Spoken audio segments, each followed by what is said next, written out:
Reading from Walden by Henry David Thoreau. With a little more deliberation in the choice of their pursuits, all men would perhaps become essentially students and observers, for certainly their nature and destiny are interesting to all alike. In accumulating property for ourselves or our posterity, in founding a family or estate, or acquiring fame even, we are mortal. But in dealing with the truth, we are immortal, and need fear no change nor accident. The oldest Egyptian or Hindu philosopher raised a corner of the veil from the statue of the divinity, and still the trembling robe remains raised, and I gaze upon as fresh a glory as he did. Since it was I in him that was then so bold, and it is he in me now that reviews the vision. No dust has settled on that robe, no time has elapsed since that divinity was revealed. That time which we really improve, or which is improvable, is neither past, present, nor future. My residence was more favorable, not only to thought, but to serious reading than a university. And though I was beyond the range of the ordinary circulating library, I had more than ever come within the influence of those books which circulate around the world, whose sentences were first written on bark, and are now merely copied from time to time onto linen paper. Says the poet Mir Kamir Adun Mast, being seated to run through the region of the spiritual world, I have had this advantage in books. To be intoxicated by a single glass of wine, I have experienced this pleasure when I have drunk the liquor of the esoteric doctrines. I kept Homer's Iliad on my table through the summer, though I looked at his page only now and then. Incessant labor with my hands at first, for I had my house to finish and my beans to hoe at the same time, made more study impossible. Yet I sustained by the prospect of such a reading in the future. I read one or two shallow books of travel in the intervals of my work, till that employment made me ashamed of myself, and I asked where it was then that I lived. The student may read Homer or Aeschylus in the Greek without danger of dissipation or luxuriousness, for it implies that he in some measure emulates their heroes and consecrates morning hours to their pages. The heroic books, even if printed in the character of our mother tongue, will always be in a language dead to degenerate times, and we must laboriously seek the meaning of each word and line, conjecturing a larger sense than common use permits out of what wisdom and valor and generosity we have. The modern cheap and fertile press, with all its wisdom translations, has done little to bring us nearer to the heroic writers of antiquity. They seem as solitary, and the letter in which they are printed as rare and curious as ever. It is worth the expense of youthful days and costly hours if you learn only some words of an ancient language, which are raised out of the trivialness of the street, to be perpetual suggestions and provocations. It is not in vain that the farmer remembers and repeats the few Latin words which he has heard. Men sometimes speak as if the study of the classics would at length make way for more modern and practical studies. But the adventurous student will always study classics in whatever language they may be written, and however ancient they may be. For what are the classics but the noblest recorded thoughts of man? They are the only oracles which are not decayed, and there are such answers to the most modern inquiry to them as Delphi and Dodona never gave. We might as well omit to study nature because she is old. To read well, that is, to read true books in a true spirit, is a noble exercise, and one that will task the reader more than any exercise which the customs of the day esteem. It requires a training such as the athletes underwent, the steady intention almost of the whole life to this object. Books must be read as deliberately and reservedly as they were written. It is not enough even to be able to speak the language of that nation by which they're written, for there is a memorable interval between the spoken and the written language, the language heard, and the language read. The one is commonly transitory, a sound, a tongue, a dialect merely, almost brutish, and we learn it unconsciously like the brutes of our mothers. The other is the maturity and experience of that. If that is our mother tongue, this is our father tongue, a reserved and select expression too significant to be heard by the ear, in which we must be born again in order to speak. The crowds of men who merely spoke the Greek and Latin tongues in the Middle Ages were not entitled by the accident of birth to read the works of genius written in those languages, for these were not written in that Greek or Latin which they knew, but in the select language of literature. They had not learned the noble dialects of Greece and Rome, but the very materials on which they were written were waste paper to them, and they prized instead a cheap contemporary literature. But when the several nations of Europe had acquired distinct through rude written languages of their own, sufficient for the purposes of their rising literatures, then first learning revived, and scholars were enabled to discern from that remoteness the treasures of antiquity. What the Roman and Grecian multitude could not hear, after the lapse of ages a few scholars read, and a few scholars only are still reading it. However much we may admire the orator's occasional bursts of eloquence, the noblest written words are commonly as far behind or above the fleeting spoken language as the firmament with its stars is behind the clouds. There are the stars, and they who can may read them. The astronomers forever comment on and observe them. They're not exhalations like our daily colloquies and our vaporous breath. What is called eloquence in the forum is commonly found to be rhetoric in the study. The orator yields to the inspiration of a transient occasion and speaks to the mob before him, to those who can hear him. But the writer whose more equable life is his occasion, and who would be distracted by the event and the crowd which inspire the orator, speaks to the intellect and health of mankind, to all in any age who can understand him. No wonder that Alexander carried the Iliad with him on his expeditions in a precious casket. A written word is the choicest of relics. It is something at once more intimate with us and more universal than any other work of art. It is the work of art nearest to life itself. It may be translated into every language, and not only be read, but actually breathed from all human lips. Not be represented on canvas or in marble only, but be carved out of the breath of life itself. The symbol of an ancient man's thought becomes a modern man's speech. 2,000 summers have imparted to the monuments of Grecian literature, as to her marbles, only a maturer golden and autumnal tint, for they have carried their own serene and celestial atmosphere into all lands to protect them against the corrosion of time. Books are the treasured wealth of the world and the fit inheritance of generations and nations. Books, the oldest and the best, stand naturally and rightfully on the shelves of every cottage. They have no cause of their own to plead, but while they enlighten and sustain the reader, his common sense will not refuse him. Their authors are a natural and irresistible aristocracy in every society, and more than kings or emperors, exert an influence on mankind.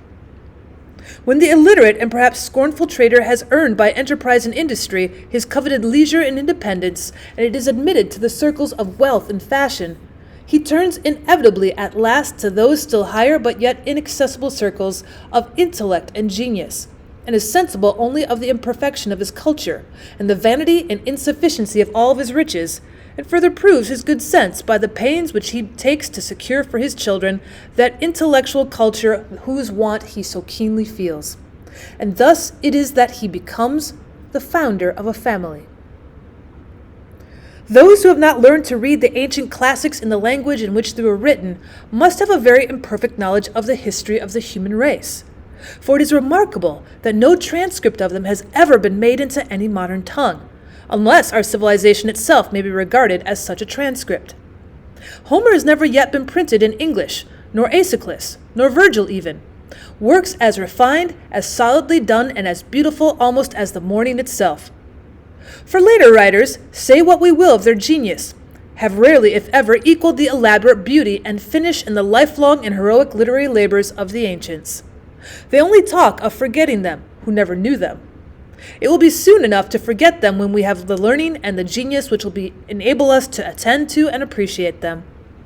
That age will be rich indeed, when those relics which we call classics, and the still older and more than classic but even less known scriptures of the nations, shall have still further accumulated, when the Vaticans shall be filled with Vedas and Zendavidas and Bibles, with Homers and Dantes and Shakespeares, and all the centuries to come shall have successively deposited their trophies in the forum of the world. By such a pile, we may hope to scale heaven at last. The works of the great poets have never yet been read by mankind, for only great poets can read them. They have only been read as the multitude read the stars, at most astrologically, not astronomically. Most men have learned to read to serve a paltry convenience, as they've learned to cipher in order to keep accounts and not be cheated in trade.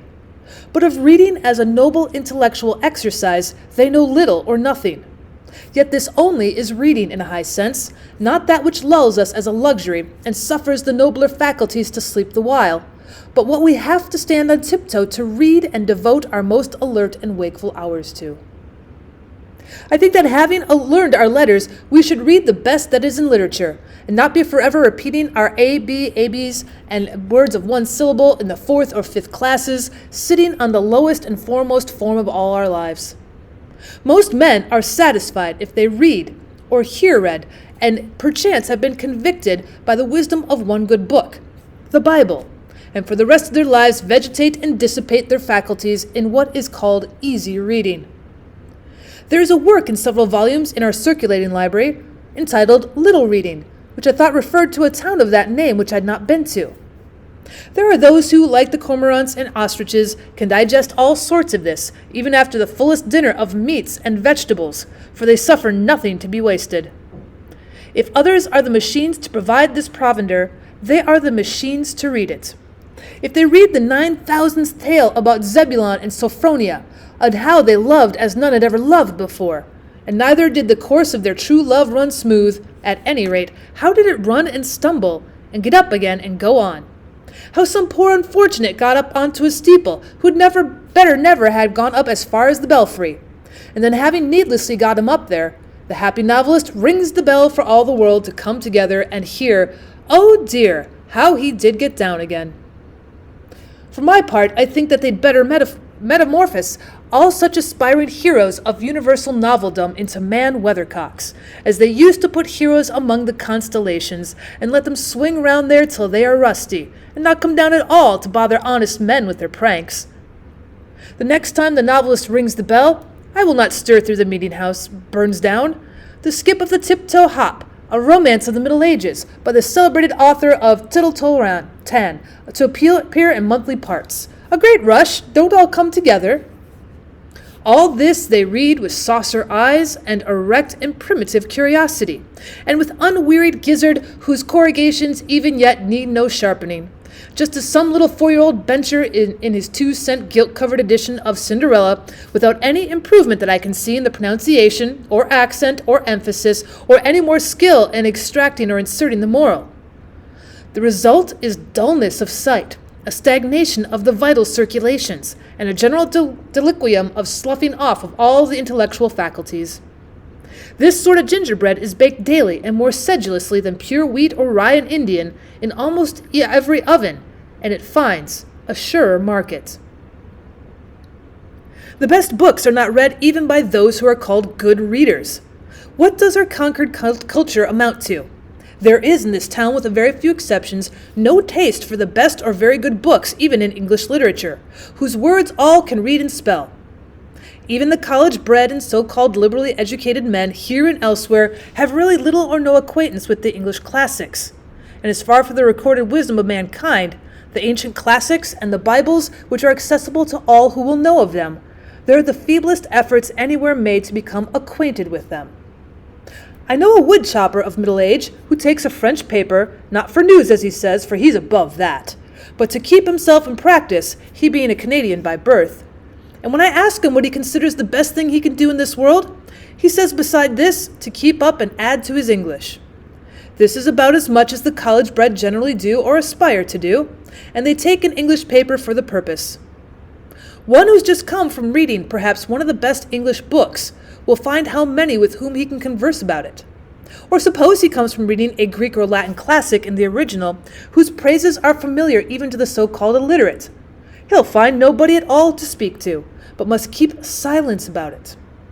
Indeed, there's hardly the professor in our colleges who, if he has mastered the difficulties of the language, has proportionately mastered the difficulties of the wit and poetry of a Greek poet, and has any sympathy to impart to the alert and heroic reader. And as for the sacred scriptures or Bibles of mankind, who in this town can tell me even their titles? Most men do not know any nation but the Hebrews have had a scripture. A man, any man, will go considerably out of his way to pick up a silver dollar.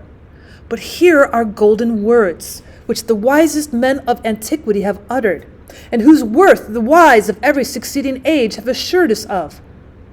And yet we learn to read only as far as easy reading, the primers and class books. And when we leave school, the little reading and storybooks, which are for boys and beginners, and our reading, our conversation and thinking, are all on a very low level, worthy of only pygmies and mannequins. I aspire to be acquainted with wiser men than this our council soil has produced, whose names are hardly known here. Or shall I hear the name of Plato and never read his book? As if Plato were my townsman, and I never saw him, my next-door neighbor, and I never heard him speak, or attended to the wisdom of his words. But how actually is it? His dialogues, which contain what was immortal in him, lie on the shelf, and yet I never read them. We are underbred and low-lived and illiterate, and in this respect, I confess I do not make any very broad distinction between the illiterateness of my townsman, who cannot read at all, and the illiterateness of him who has learned to read only what's for children and feeble intellects. We should be as good as the worthies of antiquity, but partly by first knowing how good they were. We are a race of titmen, and soar but little higher in our intellectual flights than the columns of the daily paper. It is not all books that are as dull as their readers. There are probably words addressed to our condition exactly which, if we could really hear and understand, would be more salutary than this morning or the spring to our lives, and possibly put a new aspect on the face of things for us. How many a man has dated a new era in his life from the reading of a book. The book exists for us, perchance, which will explain our miracles and reveal new ones. The at present unutterable things we may find somewhere uttered. These same questions that disturb and puzzle and confound us have in their turn occurred to all the wise men. Not one has been omitted, and each has answered them according to his ability by his words and his life. Moreover, with wisdom shall we learn liberality. The solitary hired man on a farm in the outskirts of Concord, who's had his second birth and peculiar religious experience, and is driven as he believes in the silent gravity and exclusiveness by his faith, may think it's not true. But the Zoroaster, thousands of years ago, traveled the same road and had the same experience. But he, being wise, knew it to be universal, and treated his neighbors accordingly, and is even said to have invented and established worship among men. Let him humbly commune with the Zoroaster then, and through the liberalizing influence of all the worthies, with Jesus Christ himself, and let our church go by the board. We boast that we belong to the 19th century and are making the most rapid strides of any nation. But consider how little this village does for its own culture. I do not wish to flatter my townsmen, nor to be flattered by them, for that will not advance either of us. We need to be provoked, goaded like oxen as we are into a trot. We have comparatively decent system of common schools, schools for infants only, but excepting the half-starved lyceum in the winter, and laterally the puny beginning of a library suggested by the state, no school for ourselves. We spend more on almost any article of bodily ailment or ailment other than on our mental ailment. It is time that we had uncommon schools, that we did not leave off our education when we began to be men and women. It is time that villages were universities, and their elder inhabitants the fellows of universities with leisure, if they are indeed so well off, to pursue liberal studies the rest of their lives. Shall the world be confined to one Paris or one Oxford forever? Cannot students be boarded here and get a liberal education under the skies of Concord? Can we not hire some Abelard to lecture to us? Alas, what with foddering the cattle and tending the store, we are kept from school too long, and our education is sadly neglected. In this country, the village should in some respects take the place of the nobleman in Europe. It should be the patron of the fine arts. It is rich enough. It wants only the magnanimity and refinement. It can spend money enough on such things as farmers and traders value, but it is thought utopian to propose spending money for things which more intelligent men know to be of far more worth. This town has spent $17,000 on a townhouse, thank fortune or politics, but it probably will not spend so much on living wit, the true meat to put into that shell in 100 years. The $125 annually subscribed for a lyceum in the winter is better spent than any other equal sum raised in the town. If we live in the 19th century, why should we not enjoy the advantages which the 19th century offers? Why should our life be in any retrospect provincial? If we will read newspapers, why not skip the gossip of Boston and take the best newspaper in the world at once? Not be the sucking the pap of neutral family papers or browsing olive branches here in New England. Let the reports of all the learned societies come to us, and we will see if they know anything. Why should we leave it to Harper and Brothers and Reading and Company to select our reading? As the nobleman of cultivated taste surrounds himself with whatever conduces to his culture, genius learning, wit, books, paintings, statuary, music, philosophical instruments, and the like, so let the village do. Not stop short at a pedagogue, a parson, a sexton, a parish library, and 3 selectmen, because our pilgrim forefathers got through a cold winter once on a bleak rock with these.